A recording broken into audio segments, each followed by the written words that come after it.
지금 이 순간, 여러분이 하는 생각, 오늘 겪은 일, 10년 전 혼자 울었던 그 밤, 기억조차 흐릿한 어린 시절, 그리고 태어나기 전 영혼이 존재했다면 그때의 기억까지.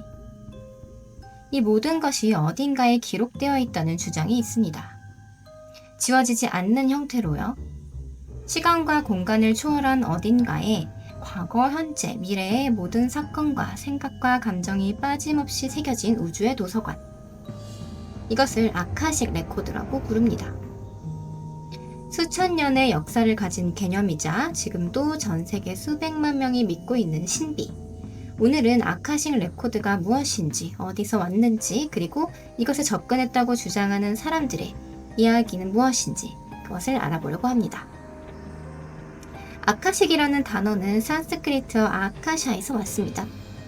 허공, 우주, 하늘을 뜻하는 말입니다. 고대 인도 철학에서 아카샤는 지수 화풍의 4대 원소에 더해지는 5번째 원소였습니다. 모든 것을 담는 공간 그 자체. 아카식 레코드는 이 우주적 공간에 새겨진 인류와 모든 존재의 완전한 기록입니다.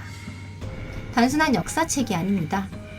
지금까지 살았던 모든 영혼의 모든 생각, 감정, 행동, 그리고 가능한 미래까지 담겨 있다고 합니다. 한마디로 우주 슈퍼컴퓨터의 중앙 저장소라고 생각하시면 됩니다. 접근만 할 수 있다면 누구든 자신의 전생, 현생, 현재의 사명, 미래의 가능성을 볼 수 있다는 것이죠. 이 개념은 19세기 말 신지학 운동을 통해 서양에 본격적으로 소개됐습니다. 그리고 20세기에 들어서면서 한 인물에 의해 전 세계로 퍼져나갔습니다. 1877년 미국 켄터키주에서 태어난 에드거 케이시. 그는 평범한 농부 출신이었습니다.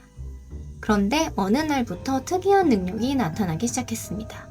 깊은 수면 상태, 트랜스 상태에 들어가면 자신도 모르는 의학 지식과 개인의 과거, 전생, 건강 정보까지 막힘없이 말했습니다. 미국의 잠자는 예언자 에드거 케이시. 첫 번째, 1929년 세계 대공황. 케이시는 1920년대 후반에 세계 경제가 침체에 빠질 것이라고 예언했다. 그리고 그의 예언은 1929년 세계 대공황으로 현실이 되었다. 두 번째, 제2차 세계대전. 1930년대 초 유럽에서 전쟁이 일어날 것이라 예언했고 1939년 실제로 제2차 세계대전이 일어났다. 세 번째, 핵무기의 개발. 케이시는 1940년대 초 핵무기가 개발될 것이라고 했고 1945년 핵폭탄 개발은 현실이 되었다. 네 번째, 1950년대 초에 지구온난화가 일어날 것이라고 예언했다. 그의 예언은 현재 지구온난화 현상이 심화됨으로써 현실이 되어가고 있다. 다섯 번째, 동양의 부상. 케이시는 중국과 인도가 세계 경제를 주도하게 될 것이라고 예언했다. 케이시는 이렇게 말했습니다. 나는 잠을 자는 동안 우주의 도서관에 접속합니다. 거기엔 모든 영혼의 기록이 있습니다. 나는 단지 그것을 읽어드리는 것뿐입니다. 그가 수십 년에 걸쳐 남긴 리딩은 무려 14,000건이 넘습니다. 환자들의 병명을 진단하고 치료법을 제시했습니다. 그중 상당수가 나중에 의학적으로 맞는 것으로도 확인됐습니다. 그 시대의 의학 수준으로는 알 수 없었던 진단들이요. 더 놀라운 것은 그의 전생 리딩이었습니다. 어떤 사람의 현재 삶의 문제가 수백 년 전 전생에서 비롯됐다는 설명. 그리고 그 내용을 확인한 사람들이 대부분 맞다고 했습니다. 케이시는 아카식 레코드에 대해 이렇게 설명했습니다. 아카식 레코드는 개인의 정보만이 아닙니다. 인류 전체의 의식 진화에 대한 정보가 있습니다. 지구의 과거와 미래가 담겨 있습니다. 그는 1945년 사망했습니다. 지금도 버지니아 비치에 있는 에드거 케이시 연구소는 그의 기록을 연구하고 있습니다. 아카식 레코드에 접근했다고 주장하는 인물이 케이시만은 아닙니다. 루돌프 슈타이너, 20세기 초 독일의 사상가이자 인지학의 창시자입니다. 그는 아카식 레코드를 직접 열람해 고대 아틀란티스 문명의 역사를 기술했다고 주장했습니다.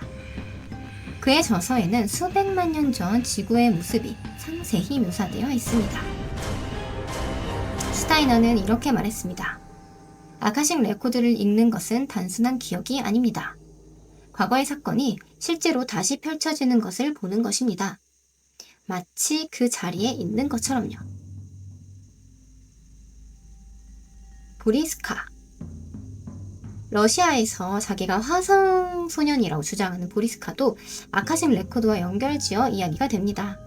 그가 화성의 전생을 기억하는 것이 아카식 레코드에 접근한 결과라는 주장도 있습니다. 현대의 아카식 리더들. 지금도 전 세계에 아카식 레코드 리더를 자처하는 사람들이 있습니다. 명상과 특수한 기도문을 통해 접속해 의뢰인의 전생과 현재의 사명, 카르마를 읽어주는 세션을 진행합니다. 한 회당 수십만 원에서 수백만 원에 이르기도 합니다. 아카식 레코드에 어떻게 접근하냐는 질문에 경험자들은 대체로 비슷한 과정을 설명합니다. 깊은 명상 상태에 들어간다고 합니다. 특정 기도문이나 만트라를 반복합니다. 그리고 어떤 문이 열리는 느낌을 받는다고 합니다. 거대한 도서관 같은 공간이 펼쳐지거나 빛의 흐름 속에서 정보가 들어오는 감각. 저는 명상 중 갑자기 제가 한 번도 간 적 없는 곳의 냄새를 맡았어요. 낯선 언어로 대화하는 소리가 들렸습니다. 나중에 조사해보니 그것이 17세기 이탈리아어였습니다. 저는 이탈리아를 배운 적이 없습니다. 한 경험자의 증언입니다. 이런 경험을 한 사람들이 공통적으로 말하는 것이 있습니다. 접속 후 이유를 알 수 없는 평온함을 느꼈다. 오래된 상처가 치유됐다. 자신이 왜 이 삶을 살고 있는지 처음으로 이해했다. 지지자들은 말합니다. 아카식 레코드는 심판의 장소가 아닙니다. 모든 것이 있는 그대로 기록된 중립적인 공간입니다. 그곳에 접근한다는 것은 자신의 영혼 전체와 마주하는 일입니다. 흥미로운 것은 현대 물리학에서도 비슷한 개념이 등장한다는 점입니다. 홀로그래픽 우주 이론이 있는데요. 우주 전체가 2차원 표면에 새겨진 정보의 투영이라는 이론입니다. 즉, 우주의 모든 정보가 어딘가에 기록되어 있다는 개념이죠.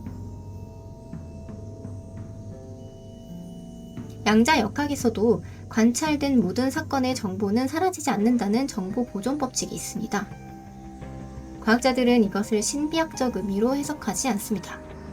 하지만 지지자들은 말합니다. 아카식 레코드가 말하는 것과 현대 물리학이 말하는 것이 놀랍도록 닮아 있다고요. 수천 년 전 고대 인도 철학자들이 어떻게 이것을 알았는가 하는 의문이 있죠. 과학계는 아카식 레코드의 존재를 인정하진 않습니다. 현재까지 아카식 레코드의 존재를 증명하는 물리적 증거가 없습니다. 에드거 케이시의 예언 중 틀린 것도 많았습니다. 그의 1998년 Hall of Records 발견 예언은 실현되지 않았습니다. 아카식 리더들의 세션도 검증이 불가능합니다. 같은 사람에게 두 명의 다른 리더가 전혀 다른 전생을 읽어주는 경우도 보고됐거든요.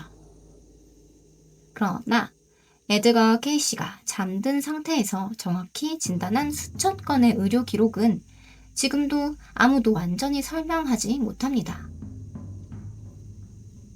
아카식 레코드, 우주의 모든 기억이 담긴 도서관. 수천 년 전 고대 인도에서 시작된 이 개념은 지금 이 순간에도 수백만 명의 삶을 바꾸고 있습니다. 만약 정말로 존재한다면 지금 이 순간 여러분의 생각과 감정 그리고 행동 패턴도 어딘가에 영원히 새겨지고 있을지 모릅니다. 그리고 언젠가 누군가가 그것을 꺼내 읽어볼 수도 있습니다. 네, 오늘 영상은 여기까지입니다. 끝까지 시청해 주셔서 감사합니다. 다음 영상에서 봬요.